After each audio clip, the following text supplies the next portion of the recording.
Ngayong araw nga mga katwini ay naglakad lang kami papunta sa dagat dahil nga hindi pwede ipasok yung trike dito. Kaya yan ay medyo may pagkalayo yung nilakad namin mga katwini. At kung napapansin nyo nga sa mga oras na yan ay napakainit. Pero ayos lang naman dahil nga ay maaga pa naman. Hindi pa naman nakakasunog sa balat yung araw ngayon. Kaya okay lang mga katwini. Mas okay pa siguro ito para mapawisan kami. At maglakad para ma-exercise yung mga katawan namin. Akala ko talaga sa mga oras na yan mga katwini isasakay kami sa trike. Kaya pasyal-syal lang yung katwini nyo.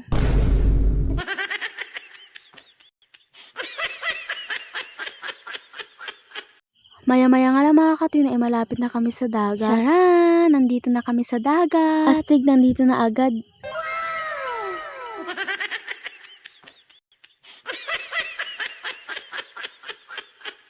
At sa mga oras nga na yan ay nag-ayos na kami ng mga gamit. Nilinisan na muna namin bago namin ilagay yung mga dala namin. Ayan, naglagay na kami ng mga lalagyan ng mga gamit namin at saka mga pagkain. Maya-maya nga lang ay nag-ihaw kami ng manok mga katwini. At sinabay na namin dyan yung bangus. Kumain nga pala ako dyan ng mangga with bagoong.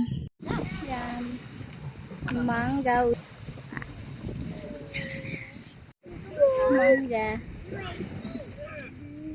Katatapos ko palang maligo sa dagat dyan mga katwini.